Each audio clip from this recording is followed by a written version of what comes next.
Machu Picchu may be the most photographed ruin on Earth. Generations of archaeologists have mapped its terraces, catalogued its stones, published thousands of pages about its purpose. And yet, when a drone-mounted LiDAR system spent a year scanning the cloud forest around it at 70 points per square metre, it found more than a dozen structures that no one knew were there. Ritual baths, a carved altar stone, housing for workers who never appeared in the official story. The site the world thinks it knows may only be the visible centre of something much larger. The classic view of Machu Picchu is one of isolated perfection, a compact stone citadel cradled between two dramatic peaks, clean, defined, and completely self-contained. Tourists see a manicured archaeological park, bounded by steep cliffs that drop sharply into the Urubamba River Valley.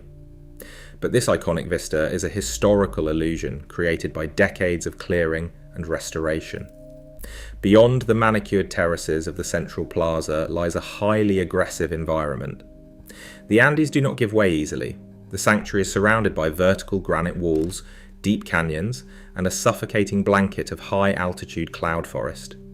Here, warm air from the Amazon basin collides with the cold mountain peaks, fueling constant moisture and dense, rapid jungle growth.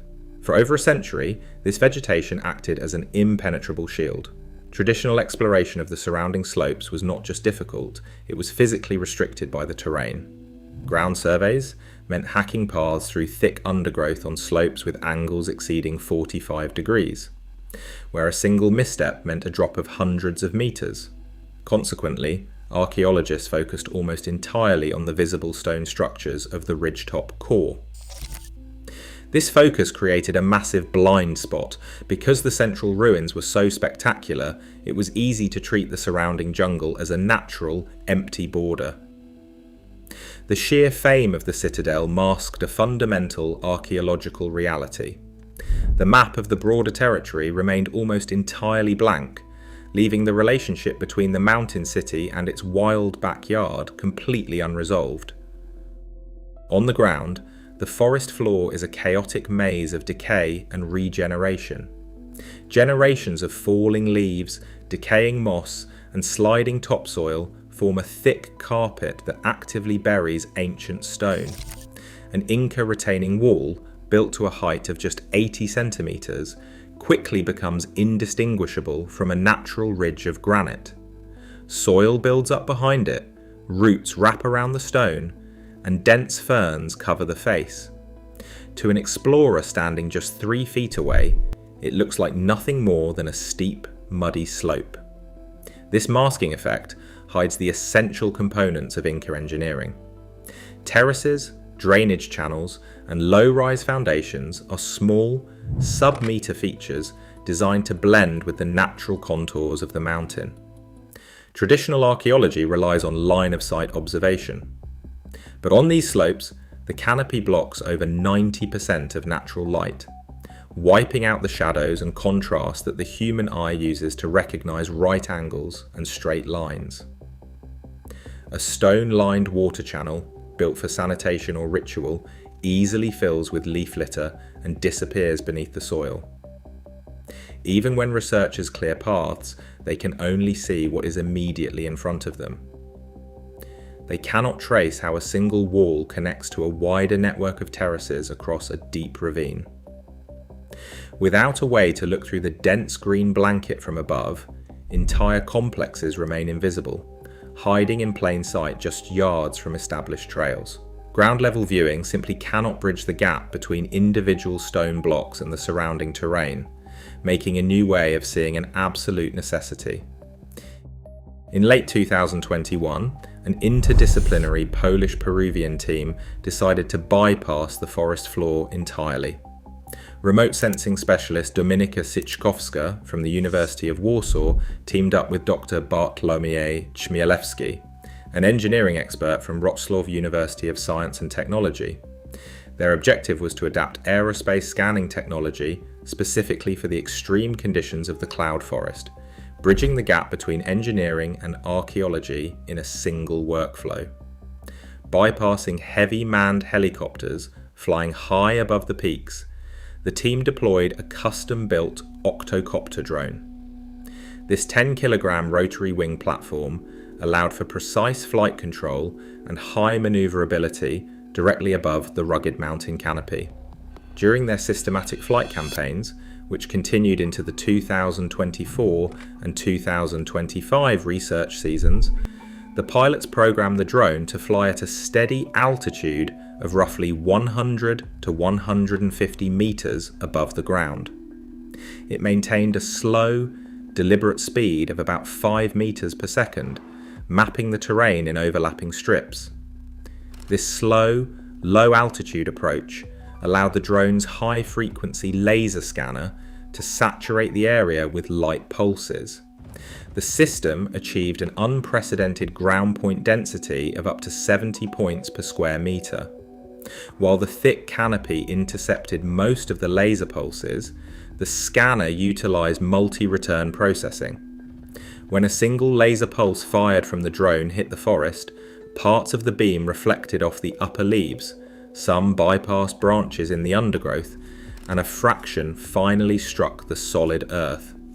By capturing these multiple returns, the post-processing software could isolate the late ground echoes and discard the early vegetation returns.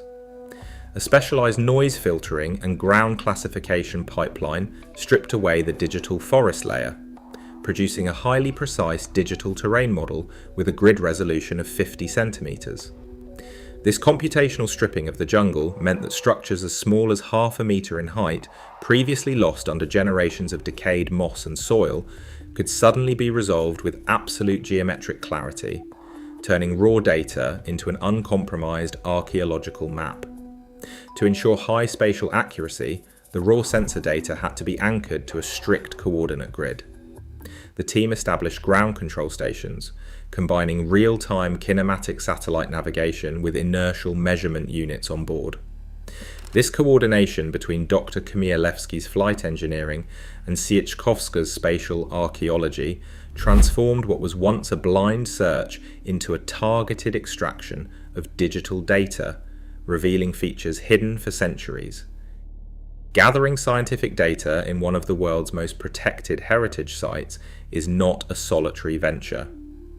The drone flights required a rigorous regulatory and ethical framework. This research operated under direct authorization from the Peruvian Ministry of Culture, specifically through the decentralized Directorate of Culture in Cusco. Every flight and data collection sweep occurred within the boundaries of the National Archaeological Park of Machu Picchu, overseen by park specialists like Jose Bastante. Because the entire sanctuary is a UNESCO World Heritage Site, listed as property CN274, the survey team had to align their work with international conservation standards. This meant complying with strict environmental and social management protocols to guarantee that the low-altitude flights did not disturb the local wildlife or the fragile cloud forest ecosystem. In addition to securing permits, the partnership established a model for shared stewardship. The raw digital data and subsequent three-dimensional models did not leave Peru in isolation. Under the cooperative agreement, the raw LiDAR data remains the joint property of the Polish research institutions and the National Archaeological Park. Local technicians received hands-on training in drone operations and spatial data processing, embedding the new technology directly into Peru's long-term conservation toolkit. When conflicts arose during data analysis, such as distinguishing ancient water channels from natural erosion gullies, the teams resolved them through joint technical workshops. This shared responsibility for data handling, publication, and interpretation guarantees that any future discoveries carry both scientific credibility and a commitment to public preservation. The filtered digital terrain model exposed a cluster of 12 previously undocumented structures on the outskirts of the Chachabamba ceremonial site, about 2 kilometers from the central ridge of Machu Picchu. These remains, buried under centuries of cloud forest soil, are concentrated within a compact area, transforming what was once considered an isolated religious outpost into a much larger settlement. Among the findings are small rectangular stone platforms measuring roughly 3 by 4 metres. Built from local fieldstone using simple masonry, these foundations are arranged in a regular, linear alignment. Archaeologists interpret these foundations as residential quarters, possibly housing the support staff who maintain the nearby shrine. Just feet away from these domestic structures, the laser scans trace the contours of 2 shallow stone basins. These rectangular depressions, with polished stone bottoms, resemble the ritual baths found throughout the sacred valley, built to hold and direct water for ceremonial purification. The architectural centrepiece of this newly mapped zone is a large monolithic boulder measuring roughly 2.5 metres long and nearly a metre high. Its surface features deliberate, human-made modifications, including stepped geometric cuts and a shallow, incised channel. This groove runs across the stone surface and connects directly to the nearby water network, forming part of a highly coordinated system engineered to manage and direct the flow of liquids during ceremonial activities. These structures are not scattered at random. They form a deliberate, organised perimeter around the central plaza of Chachabamba, suggesting that the site's ritual functions were closely supported by a permanent local presence. They show how the builders systematically reshaped even the steepest hillsides to construct functional outposts. While further excavations are necessary to confirm how these spaces were used, the physical evidence reveals that the boundary of the Inca sanctuary reached much further into the surrounding forest than early maps ever recorded. The architectural layout at Chachabamba reveals a highly calculated spatial logic. At the centre, a compact 12 by 8 metre ceremonial plaza coordinates the surrounding structures along a disciplined orthogonal grid. This rectilinear organisation directly links the movement of people, the flow of water, and the surrounding masonry into a single, functional system. Rather than relying on unmanaged mountain runoff, the Inca engineered a localised hydraulic network. A 75-metre external feeder channel designed with a gentle 0.6% slope diverted water toward the site. Once inside the plaza, a stone-lined conduit, 30 centimetres wide and 20 centimetres deep, conveyed the flow at a stable 0.8% grade. This gradient allowed water to travel without eroding the channel walls, directing it straight to the central altar stone and the 2 ritual baths on the eastern edge.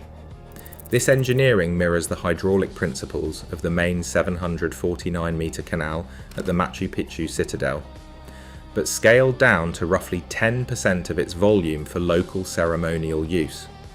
When the baths filled, an overflow basin at the western edge routed excess water safely into a secondary ditch, feeding the agricultural terraces below. These terrace edges served a structural purpose. Their stone-retaining walls stabilised the steep northern slope, creating a secure platform for the residential quarters. Linking this entire complex to the wider empire are fragments of paved roads. Traced by the laser scans, these stone-paved paths run southwest, connecting this newly mapped sector directly to the main Inca trail network. When analysed together, these features reveal how the margins of the sanctuary functioned. What once appeared to be scattered debris on the forest edge instead functions as a planned, fully integrated ceremonial outpost, designed to manage resources and connect directly to the sacred core. These physical connections reshape the historical definition of Machu Picchu.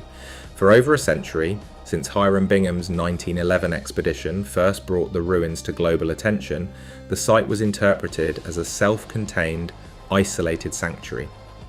This classic view focused almost exclusively on the high stone ridge, constructed in the mid-15th century as an imperial estate for the Inca ruler. But the newly mapped structures shift the archaeological inquiry from a compact monument to a vast regional mountain system. Inca planning did not stop at the edge of the high plazas. It systematically linked ritual, domestic, and productive spaces with natural water sources and steep terrain. By revealing outposts like Chachabamba, The new maps enlarge the established understanding of the site rather than replacing it. The iconic stone city remains the undisputed central focus, but it now appears to have functioned as the hub of a much larger, organised network. In this expanded model, the surrounding valleys were not wild barriers, but active parts of a managed territory. Water channels, paved roads, and outlying housing units worked in unison to support the elite core on the ridge above. Still, archaeological analysis requires careful verification before fully rewriting the historical record. While the digital data reveals a highly structured layout, only physical excavation can confirm whether these peripheral sites operated at the exact same time as the main 15th century citadel. The surface patterns are clear, but the chronological link must be tested through soil samples and artifact dating on the ground. What the laser scans confirm is a sophisticated spatial design. The builders did not simply construct a royal retreat on an isolated peak. They managed an entire mountain system, uniting natural resources and human engineering across kilometers of rugged cloud forest. Anomalies on a digital map remain hypotheses until a trowel hits the dirt. To confirm these scans, a Polish-Peruvian consortium, partnering with the Silesian University of Technology, has outlined a program of targeted test excavations at 3 of the newly mapped residential platforms. Researchers plan to recover organic sediments and charcoal to conduct radiocarbon dating on roughly 100 samples, alongside detailed analysis of any recovered domestic pottery or ritual tools. Expanding these surveys into new corridors, like the Inca sector, requires careful planning. This scientific effort relies on close coordination with local partners. Before any definitive claims reshape the sanctuary's protected history, heritage managers must consult with local Quechua communities in Aguas Calientes to establish benefit sharing and coordinate research. If these peripheral sites are verified, the physical footprint of Machu Picchu increases. This expansion will force park authorities to redesign conservation boundaries and visitor routes, balancing the protection of fragile, newly exposed stone with the pressure of tourism.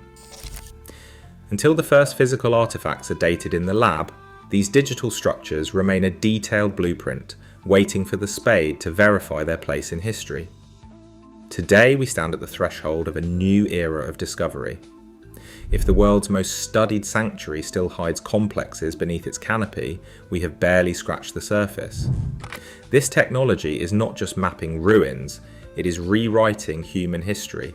The greatest secrets are no longer lost, they are simply waiting to be seen. What do you think remains hidden? Share your thoughts below.